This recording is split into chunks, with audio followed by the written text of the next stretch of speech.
Di usia 22 tahun, aku berada di puncak dunia. Aku meraup kekayaan pertamaku di umur 18.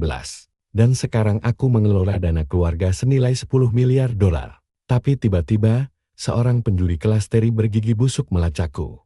Mengeklaim bahwa aku hanyalah ahli waris palsu yang ditukar saat lahir. Sebagai mantan sopir kami, dia memang punya kesempatan emas untuk melakukannya. Aku menukar kalian berdua, cibirnya. Beri aku 5 juta dolar untuk melunasi utang-utangku, atau aku akan hancurkan hidupmu. Aku mematikan rokokku, menatapnya dengan dingin.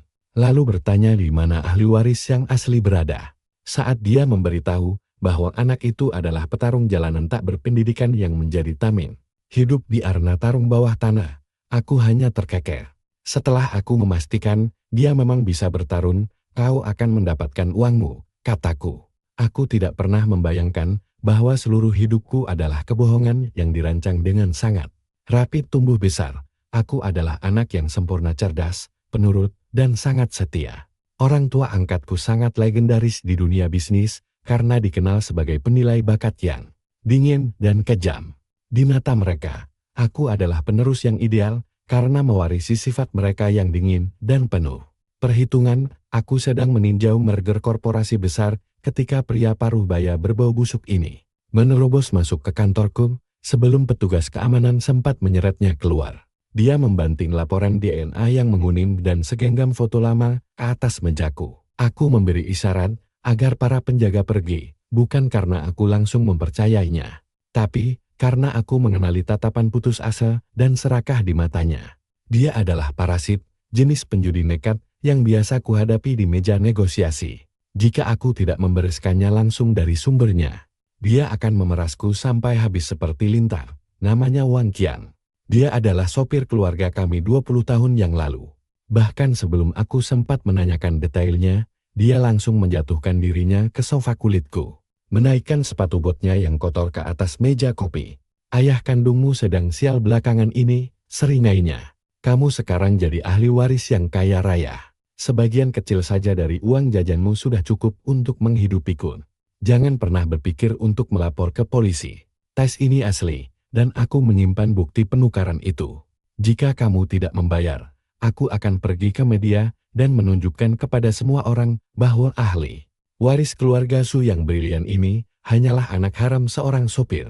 Dia tertawa, memamerkan giginya yang busuk dan kuning. Dia pikir dia sudah menyudutkanku. Di kalangan kelas atas, garis keturunan seringkali jauh lebih penting daripada bakat nyata.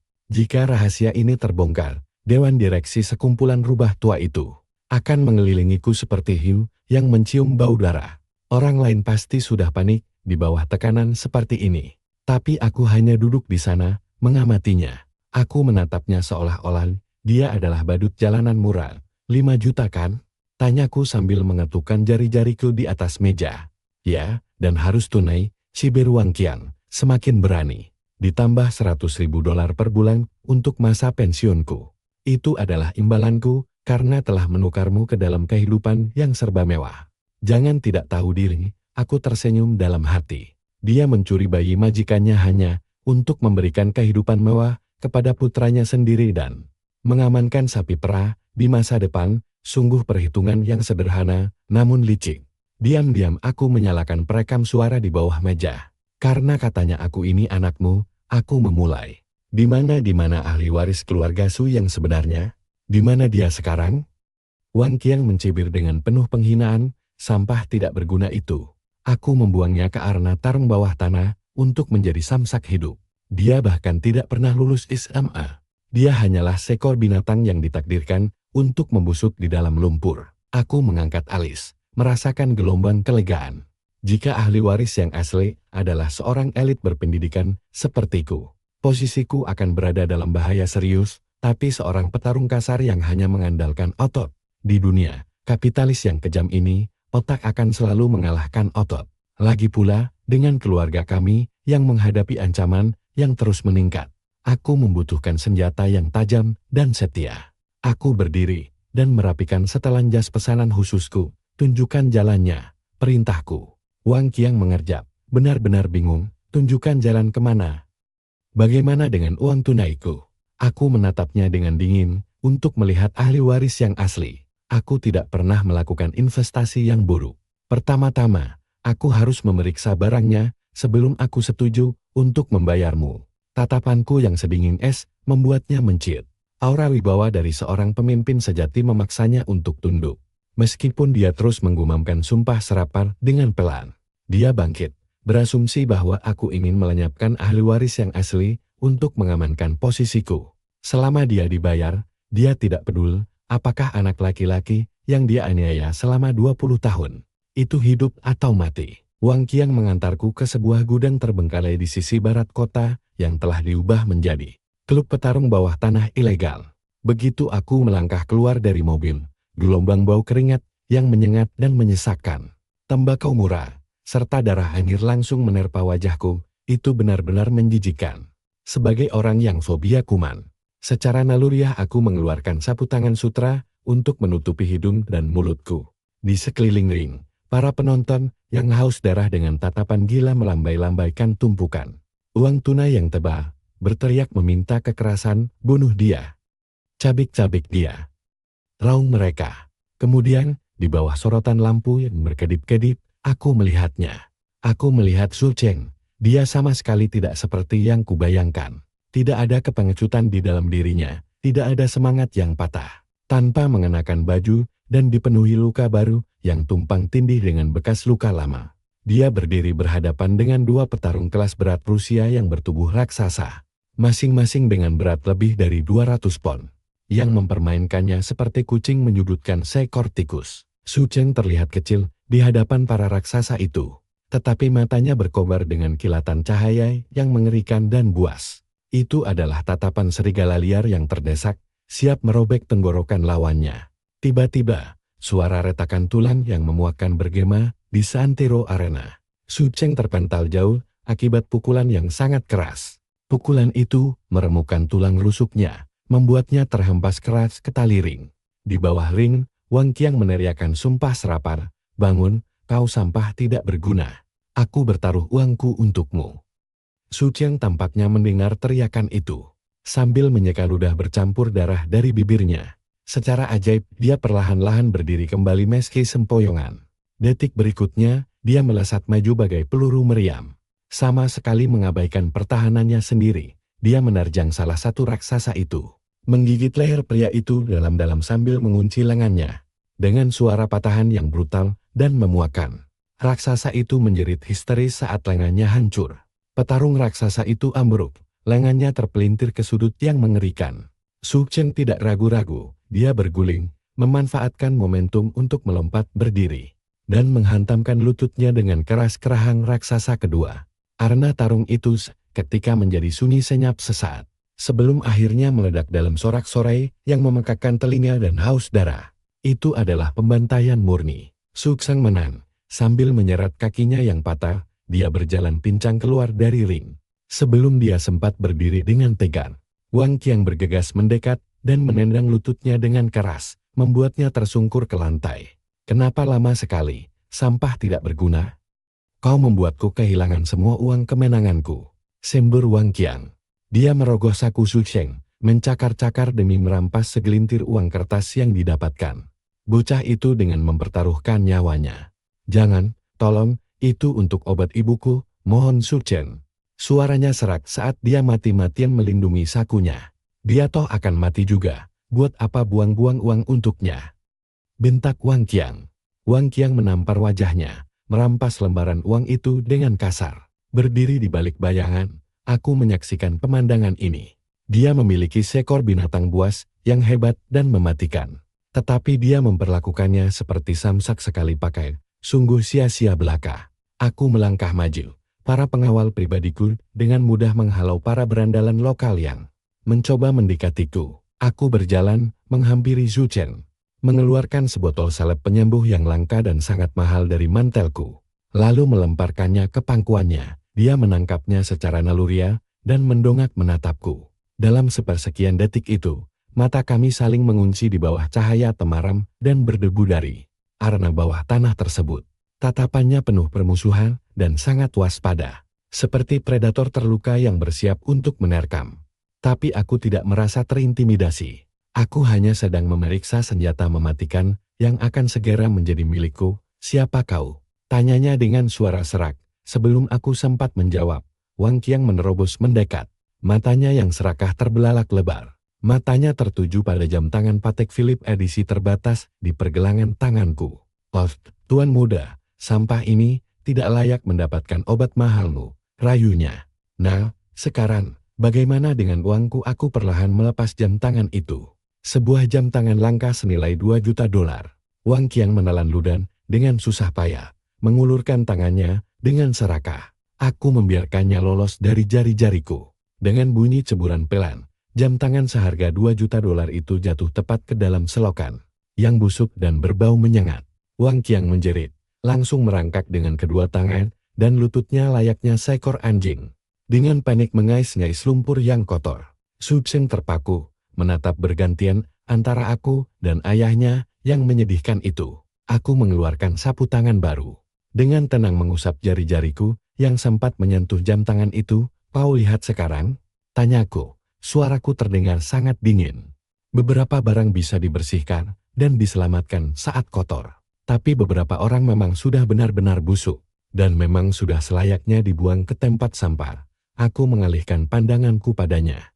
Apakah kau menginginkan kehidupan yang berbeda, Su Chen? Dia menggenggam botol obat itu begitu erat, hingga buku-buku jarinya memutih. Apakah kau mencoba membeliku? Tidak, kataku, membuang sapu tangan kotor itu ke samping.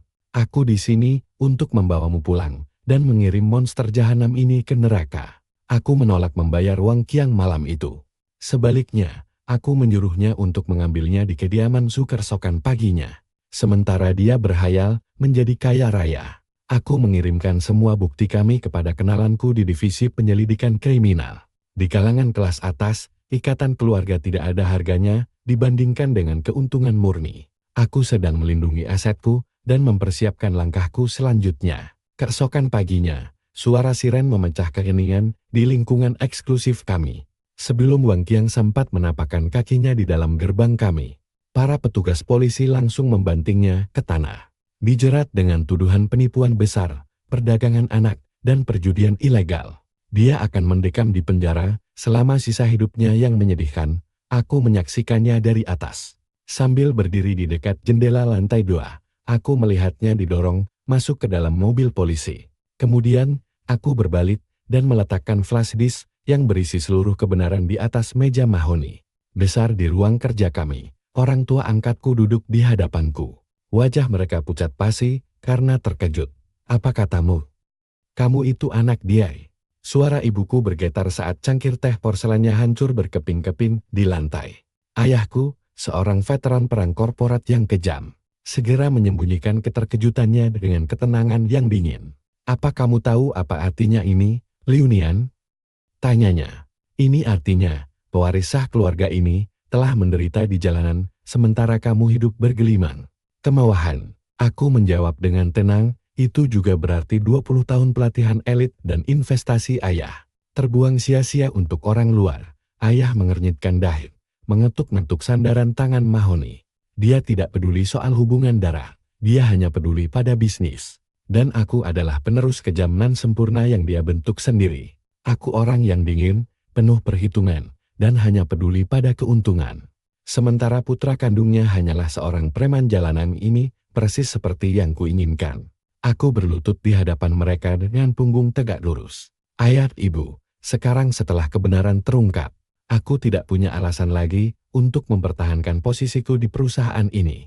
Begitu saudaraku kembali, aku akan mundur dari jabatan CEO dan menyerahkan semua sahamku kepadanya. Kekayaan yang kubangun sendiri sudah cukup untukku. Terima kasih telah membesarkanku. Langkah mundur yang penuh perhitungan ini tepat mengenai titik lemah ayah. Jika aku pergi, harga saham kami akan langsung anjlok besok pagi. Benar saja, ayah menghela napas, berdiri, lalu membantuku berdiri. Omong kosong apa ini, katanya. Setelah 20 tahun, kita tidak bisa membuang seseorang begitu saja. Keluarga Su sangat sanggup menghidupi 2 putra. Aku ingin kamu tetap tinggal dan melatih saudaramu. Dia harus belajar cara bertahan hidup. Begitu saja, Su Cheng dibawa pulang.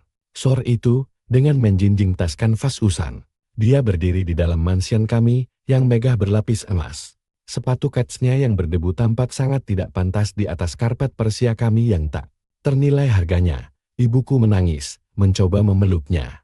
Tetapi aura dingin dan berbahaya dari Suchen membuat ibu secara refleks mundur selangkah. Ayah mengernyit, tak mampu menyembunyikan rasa jijik melihat penampilan kasar anak itu.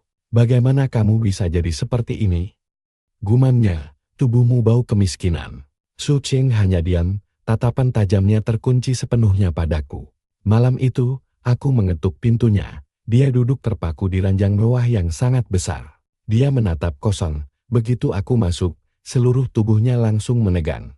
Apa kau kesini cuma untuk mengejekul? Bentaknya. Mengabaikan sikap bermusuhannya, aku mengeluarkan sebungkus rokok, menyodorkan sebatang padanya.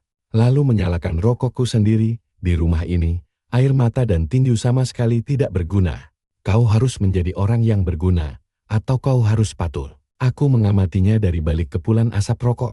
Jalan mana yang kau pilih? Dia mengambil rokok itu, wajahnya sedingin es. Aku hanya ingin membalas dendam untuk ibuku. Yang dia maksud adalah mendiang istri Wang Qian. Satu-satunya orang yang pernah berbuat baik padanya. Kalau begitu, kau harus ikuti kata-kataku, kataku, sambil menyelipkan rokok itu ke bibirnya. Aku menyalakan rokok itu untuknya. Untuk bertahan hidup di dunia yang kejam ini, taring saja tidak cukup. Kau butuh otak.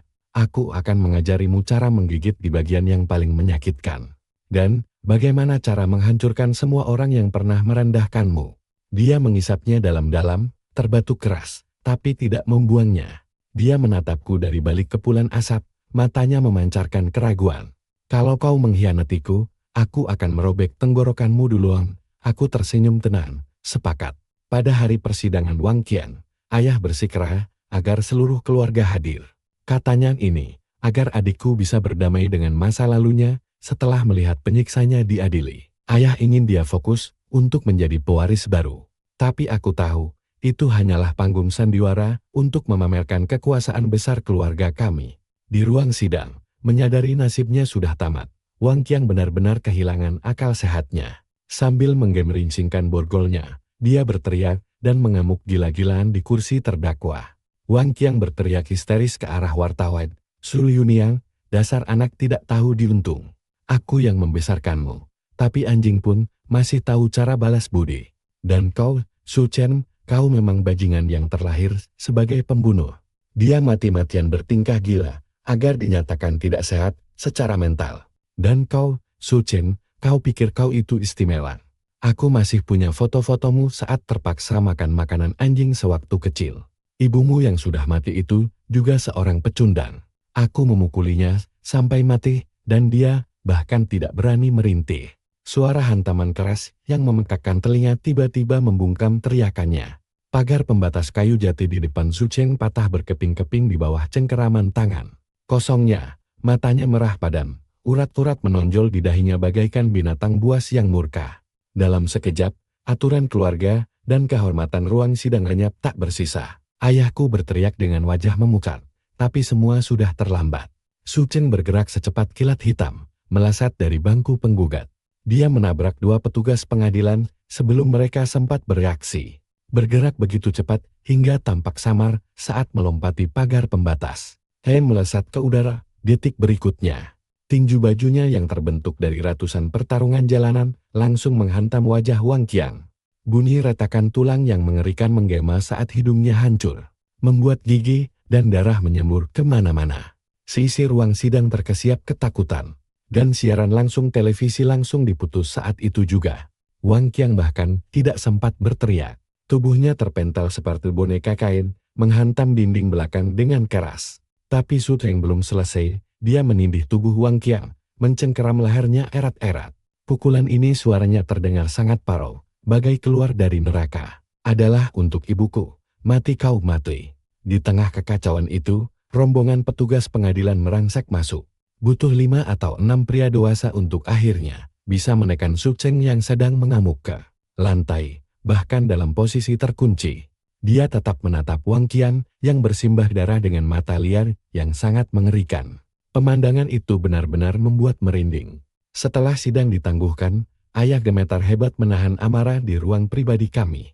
Dia membanting cangkir tehnya ke lantai, sambil berteriak, "Dasar binatang liar. Berani-beraninya menyerang orang di dalam ruang sidang. Apa kau sengaja ingin membuat keluarga kita jadi bahan tertawaan?" Su Cheng hanya berdiri di sudut, bajunya robek dengan darah berlumuran di wajahnya. Namun, kepalanya tetap tegak, punggungnya lurus menantang. Binatang liar yang tidak bisa dijinakkan seperti dia hanya akan menjadi beban. Maki ayah sambil menunjuknya. "Besok kau akan kukirim ke rumah sakit jiwa atau pusat rehabilitasi di luar negeri. Pergi dari hadapanku sekarang." Ibuku menangis sesenggukan di samping. Terlalu ketakutan untuk angkat bicara setelah melihat aksi brutal tadi. Su Cheng menyeringai sinis, lalu berbalik pergi.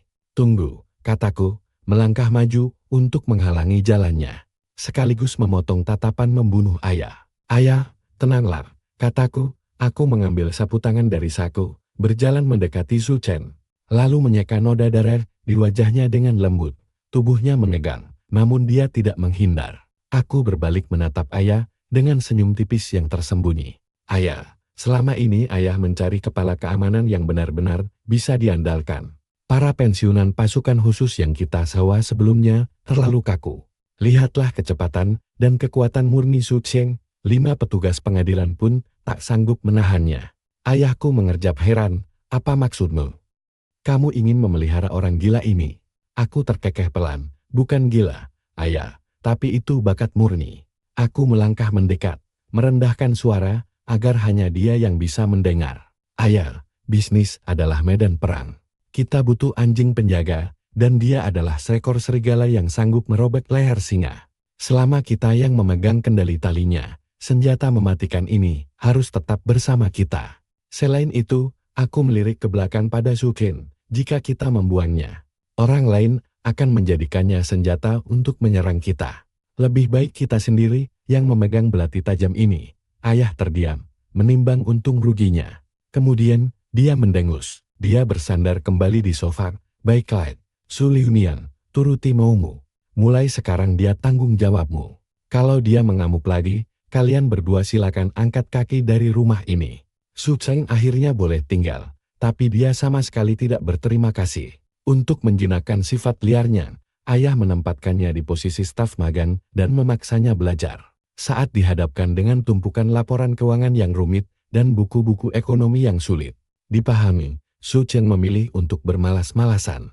Dia menghabiskan hari-harinya dengan bermain game di kantor, menaikkan sepatunya ke atas meja, dan melempar pesawat kertas keluar jendela. Para petinggi perusahaan sangat geram, tapi mereka terlalu takut untuk bersuara.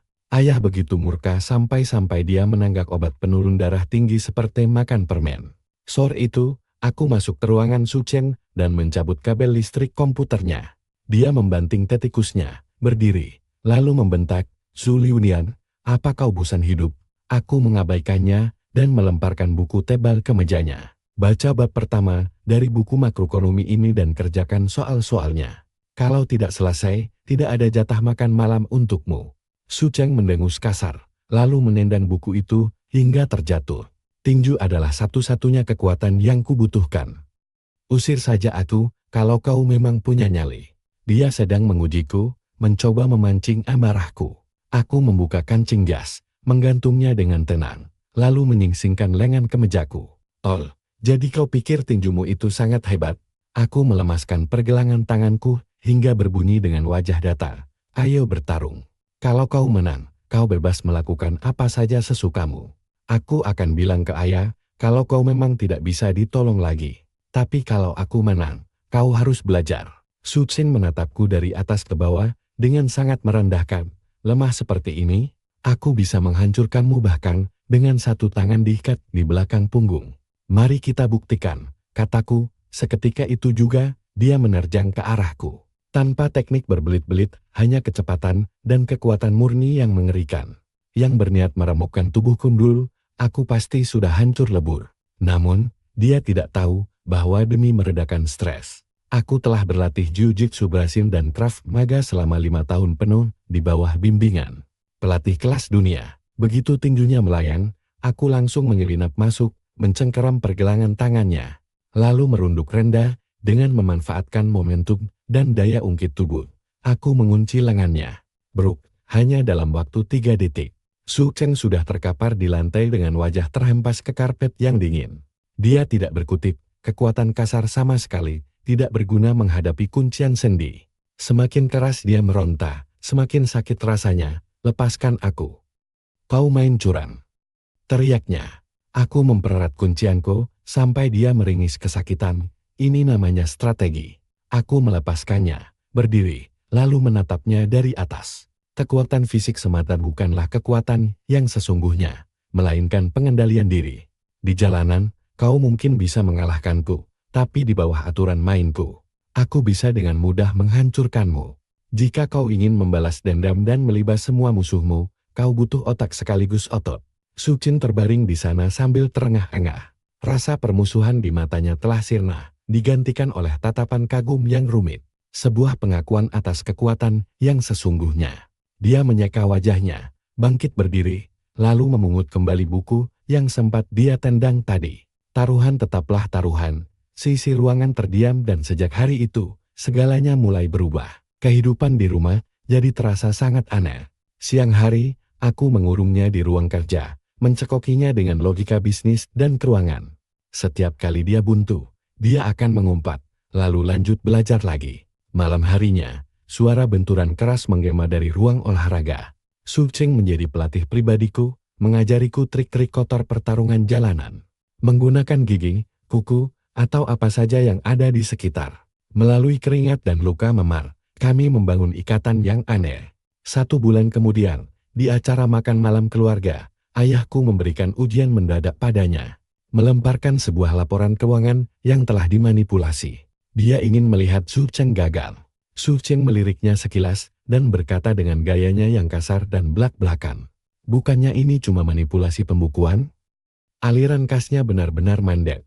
Banyak sekali yang masuk, tapi tidak ada yang keluar. Ada yang sedang mencuri darimu. Ayahku seketika membeku, seluruh meja makan langsung hening mencekam. Ucapannya memang kasar, tapi sangat tepat sasaran. Langsung menunjuk ke tempat direktur keuangan melakukan penggelapan dana. Aku mengangkat gelas anggurku untuk menyembunyikan senyum sinisku. Serigala ini akhirnya mulai punya otak. Kemajuan Su Cheng menarik perhatian ayahku. Tapi dia masih merasa Su Cheng terlalu kasar dan kurang berkelas. Jadi, dia rela menghabiskan banyak uang untuk memaksanya masuk ke sekolah bisnis paling elit kota demi memolesnya sedikit. Tempat itu adalah taman bermain bagi para pewaris manja dan orang-orang sombong, dan Su Cheng langsung menjadi bahan tertawaan mereka. Dia tidak tahu tahun pembuatan anggur yang bagus, tidak bisa memotong cerutu, dan berjalan dengan canggung menggunakan sepatu kulit buatan khusus. Jadi ini satpam yang dibawa pulang oleh keluarga Su. Ajak Lintia, pewaris dari saingan bisnis kami. Dia dan antek-anteknya menyudutkan Su Cheng di toilet. Sementara yang lain menyiramkan oli mesin hitam ke seluruh mejanya. Mereka bahkan menyemprotkan tulisan khusus untuk anjing liar di sepanjang mobil sport barunya. Su Cheng mengepalkan tangannya kuat-kuat hingga kukunya menusuk telapak tangannya sendiri. Dia ingat peringatanku untuk tetap rendah hati, tidak mencari masalah, dan tidak memberi ayah alasan untuk mengusirnya. Dia pun menahannya. Tapi kemudian, aku mendapat telepon dari gurunya yang mengatakan bahwa Su Cheng merusak fasilitas sekolah. Aku membatalkan rapat senilai $100 juta dan langsung bergegas ke sana. Saat aku tiba, dia sedang berdiri di dekat mobil sportnya yang telah dicoret-coret. Seragamnya ternoda oli, kepalanya tertunduk seperti anak kecil yang berbuat salah. Kerumunan orang sedang mengejeknya. Lin Tian sedang melakukan siaran langsung sambil tertawa. Lihat semuanya. Anjing liar tetaplah anjing. Biar punya mobil mewah pun, dia tidak tahu cara menyetirnya. Kemarahan yang dingin berkobar di dalam diriku. Ini adalah pisau yang kupoles sendiri. Sejak kapan kita membiarkan sampah menghina senjataku? Aku melangkah maju dan menepis ponsel dari tangan Lin Tian hingga hancur di atas aspal. Kau pikir kau siapa? Berani merusak ponselku? Teriaknya histeris. Kau tahu siapa aku? Aku mengabaikan tariannya, berjalan ke koridor, dan mengambil alat pemadam api merah. Kak, bisik Su Cheng, mencengkeram lengan bajuku dengan tatapan panik di matanya. Sudahlah, jangan cari masalah dengan ayah. Aku menoleh menatapnya. Suaraku terdengar lembut namun tegas. Su Chen, kita bersabar untuk menyerang lebih keras nanti, bukan untuk menjadi penakut. Dengan kata-kata itu, kuayunkan tabung berat itu, dan kuhantamkan tepat ke mobil Ferrari edisi terbatas milik Lin Tian, menghancurkan kaca depannya di hadapan ratusan siswa. Kaca itu pecah berkeping-keping, retakan seperti sarang laba-laba menjalar di seluruh kap mesil. Keheningan total pun terjadi. Lin Tian membeku, mulutnya menganga karena terkejut. Kubuang alat pemadam itu ke samping, menepis debu di tanganku, lalu mengeluarkan ponselku. Aku menghubungi sebuah nomor, ini Zulu Union. Putuskan semua jalur pelayaran Droplin di pelabuhan dalam waktu 10 menit. Tarik semua pinjaman ban mereka, aku ingin saham mereka anjlok ke titik terendah hari ini. Setelah menutup telepon, aku melangkah mendekati Lin Tian yang gemetaran. Kurapikan kerah bajunya, beritahu ayahmu, ini baru bunganya saja. Berbalik ke arah Su Chen, kutunjuk bangkai mobil itu, belajarlah dari ini. Kekerasan itu cara amatir, kalau kau mau menghancurkan sampah seperti ini, jangan cuma memukulnya, tapi cabut mereka sampai ke akar-akarnya. Di bawah pancaran matahari terbenam, Su Chen menatap punggungku. Kebingungannya berubah menjadi kepatuhan yang fanatik, namun, kepuasan itu harus dibayar mahal. Meski keluarga Lin lebih kecil dari kami, mereka adalah penguasa lokal yang kuat. Mereka mengerahkan kamar dagang untuk menekan ayahku. Menjelang penawaran umum perdana kami, ayah tidak bisa mengambil risiko untuk berperang dengan mereka. Lebih mementingkan keuntungan daripada harga diri. Ayahku akhirnya menyerah. Besok malam, bawa Zhu Cheng untuk meminta maaf kepada keluarga Lin. Kau harus mendapatkan maaf dari ketua Lin. Dia membanting cangkir teh ke dekat kakiku. Zhu Cheng ingin memprotes merekalah yang memulainya. Tapi dia menahan diri demi aku, diam. Kau tidak punya hak bicara di sini. Ayahku menampar Zhu Cheng dengan punggung tangannya. Kepalanya tersentak ke belakang, darah mengalir dari mulutnya. Matanya menyala-nyala karena kehinaan dan kebencian. Malam berikutnya, kami pergi ke kediaman keluarga Lin. Ini sudah menjadi jebakan sejak awal. Ketua Lin duduk di kepala meja sambil mengejek kurangnya disiplin di keluarga kami. Sementara Lin Tian tersenyum sinis.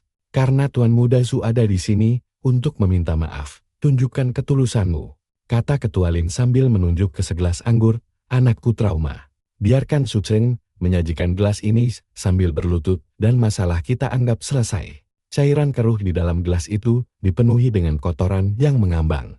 Urat-urat di pelipis Su Chen berdenyut. Buku jarinya berbunyi saat dia bersiap untuk membalikkan meja. Tapi sebelum dia sempat melakukannya, sebuah tangan mencengkeram bahunya dengan kuat. Itu tanganku. Aku menatap matanya. Kami belum cukup kuat sekarang. Melawan sekarang hanya akan mengacaukan segalanya. Aku mengambil gelas itu dengan senyuman yang sempurna. Anda sedang bercanda, Direktur Lin. Aku kakaknya. Ini salahku, karena tidak mendidiknya dengan benar. Aku yang akan meminum ini. Sebelum Lin sempat bereaksi terhadap tindakanku, aku menenggak minuman yang telah dicemari itu hingga habis. Rasanya pahit, membakar tenggorokanku dengan rasa yang menjijikkan. Tapi wajahku tidak menunjukkan ekspresi kesakitan sedikit pun. Aku bahkan memiringkan gelas yang sudah kosong itu. Puas, Direktur Lin. Wajahnya langsung masam seperti baru saja menelan lalat. Namun, yang bisa dia lakukan hanyalah mengibaskan tangan menyuruh kami keluar. Begitu sampai di luar, Su Chen memukul dinding bata hingga buku-buku jarinya berdarah. Masyarakat kelas atas. Ini bahkan lebih kotor daripada arena tarung bawah tanah. Kenapa kakak meminum sampah itu? Raungnya. Aku bersandar di pintu mobil, perutku mual dan bergejolak, tapi ku tahan rasa ingin muntah itu. Lalu ku keluarkan sebungkus rokok dan menyalakannya. Asapnya mengepul, menyamarkan ekspresi wajahku. Ingat baik-baik rasa ini, Su Chen, kataku sambil menyodorkan rokok itu kepadanya. Di keluarga ini, dan di dunia ini, hanya mereka yang membuat aturan, yang bisa menegakkan kepala tinggi-tinggi. Minuman hari ini akan kubuat mereka memuntahkannya kembali dalam bentuk darah. Malam itu, di jalanan yang gelap, kami membuat perjanjian. Ayah kami tidak berguna. Kami harus membangun kerajaan kami sendiri dan melumat habis keluarga Lin. Kami akan menghancurkan keluarga-keluarga elit ini. Sejak saat itu, kami bergerak di dalam bayang-bayang. Di kantor, aku berpura-pura menjadi karyawan yang setia, tetapi secara rahasia. Aku memanfaatkan data pasar untuk berinvestasi di bidang teknologi dan energi hijau. membangun perusahaan modal Ventura terselubung. Sementara itu, Su Qing melepaskan potensi aslinya. Dia tidak lagi menolak pendidikan dan mulai mempelajari kepemimpinan serta modal bisnis. Dia mengumpulkan teman-teman lamanya dari pertarungan bawah tanah, merekrut para veteran pensiunan, dan mendirikan perusahaan keamanan kelas atas. Di atas kertas, itu hanyalah perusahaan keamanan biasa. Padahal kenyataannya, mereka menangani pekerjaan kotor untuk orang-orang sangat kaya dan mengumpulkan informasi rahasia yang akurat. Kami bagaikan dua ekor ular yang merayap sejajar, tumbuh dengan sangat cepat di kegelapan. Aku yang menyediakan dana, sementara dia yang menyediakan kekuatan fisik dan pengaruhnya. Dalam 2 tahun, aset tersembunyiku telah melampaui likuiditas perusahaan ayah kami. Perusahaan Su Qing memonopoli keamanan swasta di kota ini. Bahkan sang wali kota pun menginginkan anak buahnya. Hari itu, aku meletakkan lembar kesepakatan dividen besar pertamanya di hadapannya. Setengahnya adalah milikmu. Dia bahkan tidak melihatnya sama sekali, lalu mendorongnya kembali. Kak, untuk apa aku butuh uang? Cukup traktir aku makan malam saja. Dia menyeringai, memperlihatkan giginya yang putih. Kemarahan kasarnya saat masih muda kini telah berkembang menjadi ketenangan yang dingin namun mematikan. Ini adalah dana perang kita, desaku. Simpan saja dulu kalau begitu. Segera setelah itu, mata-mata Su Qing membawa pulang petunjuk besar. Keluarga Lin menggunakan bisnis impor-ekspor mereka untuk menyelundupkan barang selundupan. Terlarang itu adalah bukti yang mematikan, cukup untuk menghancurkan mereka selamanya. Su Qing ingin segera melaporkan mereka. Aku menghentikannya. Bukti ini masih terlalu lemah. Mereka hanya akan mengorbankan beberapa kambing hitam. Aku menatap ke arah malam yang gelap, mataku terasa dingin. Demukan dulu babinya, sebelum disembelih. Kita ingin mereka benar-benar lenyap. Kesempatan emas itu akhirnya tiba saat Su Qing berada di tahun kedua kuliahnya. Ayah kami, yang sangat ingin menaikkan status sosialnya, menggelar pesta kedewasaan yang sangat meriah. Dia ingin mempromosikan Su Qing kepada putri seorang konglomerat yang menyukai bentuk tubuhnya. Gadis itu menginginkan suami piaraan, yang pada dasarnya hanya dijadikan mainan sekaligus pengawal pribadi kelas atas. Pesta itu sangat ramai, dan keluarga Lin turut hadir. Mengira permintaan maaf kami 2 tahun lalu berarti kami telah tunduk. Sikap mereka menjadi sangat memuakkan. Lin Qian, sambil merangkul putri konglomerat itu, menunjuk ke arah Su Qing. Hei, tuan muda, kudengar kau dulu sering bertarung di ring tinju ya. Karena kita semua ada di sini. Kenapa kau tidak menyajikan sebuah pertunjukan untuk meramaikan suasana? Seluruh ruangan meledak dalam tawa, menatapnya bagaikan hewan di kebun binatang. Aku baru saja akan mengamuk ketika ayah kami justru tersenyum lebar. Karena tuan muda Lin yang memintanya, Cheng, pergi dan tunjukkan pada mereka. Jangan merusak suasana, demi urusan bisnis. Dia tega menjual anak kandungnya sendiri. Aku merasa sangat muak pada pria yang kami panggil ayah ini. Namun sebelum aku sempat turun tangan, Su Qing bergerak maju. Dia merapikan dasinya, melangkah ke depan, dan mengintimidasi sisi ruangan dengan tatapannya. Dia tampak bagaikan predator yang sedang berpatroli di wilayah kekuasaannya. Tidak ada satupun yang berani tertawa lagi. Karena kalian menginginkan pertunjukan, mari kita buat ini menjadi liar, katanya sambil menjentikkan jarinya. Layar LED raksasa seketika berkedip, memotong video ucapan selamat palsu dan menampilkan sesuatu yang lain. Rekaman berkualitas tinggi tentang pesta narkoba dan kegilaan si muda Lin ditayangkan. Diikuti oleh data pembukuan penyelundupan mereka, kerumunan orang tersentak kaget. Lin Fu menjatuhkan gelasnya, wajahnya sepucat kertas. Aku mengambil mikrofon, melangkah maju sambil tersenyum, lalu berdiri di samping adikku. Direktur Lin, adikku tidak bisa melakukan trik sulap murahan, tapi dia sangat ahli dalam menjebloskan orang ke penjara. Aku sudah mengirimkan berkas-berkas ini ke polisi dan pihak media. Tepat saat itu juga, pintu terbuka lebar, dan para petugas polisi yang telah bersiap langsung menyerbu masuk ke dalam ruangan, seketika merobohkan keluarga Lin ke lantai. Lin Tian berteriak histeris, kurang ajar kamu. Su Qing berjalan mendekat, menatapnya yang terkapar di lantai, lalu menepuk pipinya pelan. Gimana rasa minumannya? Ayah kami menyaksikan semua itu dengan sangat nyeri. Dia akhirnya sadar kalau dia tidak bisa lagi mengendalikan bahkan memahami kami. Kami berdiri di bawah sorotan lampu, yang satu adalah serigala pengendali modal, dan yang lainnya adalah harimau yang mencabik-cabik kegelapan. Keluarga Lin hancur, perusahaan ayah kami merebut pangsa pasar mereka, dan harga saham pun melonjak drastis. Ayah sangat gembira, mengira dia punya dua putra jenius yang bisa mengangkat derajat keluarga. Dia ingin menjadikan Su Cheng sebagai penerusnya dan mengatur pernikahan untuk mengikatnya di perusahaan. Tapi Su Cheng langsung menolaknya mentah-mentah di ruang kerja. Dia menolak suksesi itu, lalu melemparkan surat penerimaan dari Akademi Pasukan Khusus Elit ke atas meja. Aku bukan pebisnis, aku mau masuk militer. Sangat marah, ayah menyambar tongkat pemukul dari dinding. Dasar anak tidak tahu diuntung. Menolak hidup mewah hanya untuk jadi prajurit rendahan.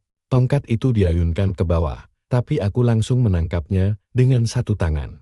Menatapnya dengan dingin. Ya, zaman sudah berubah. Aku merebut tongkat itu, lalu membuangnya ke samping. Keluarga ini tidak butuh dua pebisnis yang penuh perhitungan. Kami juga tidak butuh boneka penurut. Aku menepuk pundak adikku.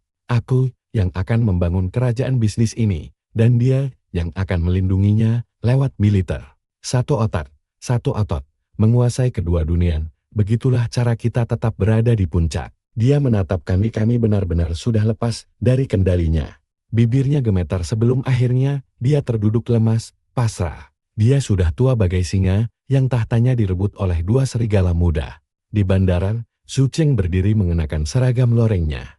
Potongan rambut cepak membuatnya terlihat jauh lebih gagah dari biasanya. Tidak ada pelukan drama, hanya adu kepalan tangan yang mantap. Kak, tunggu sampai aku jadi jenderal. Kalau ada yang berani menyentuh uangmu, aku akan meratakan seluruh wilayah mereka. Aku tertawa, sambil menonjok dadanya pelan. Pergi sana, yang penting jangan sampai mati. Selama 3 tahun berikutnya, aku mengerahkan segalanya. Memanfaatkan kartu as lama kami. Aku menyingkirkan semua benalu di perusahaan dan melucuti kekuasaan ayahku.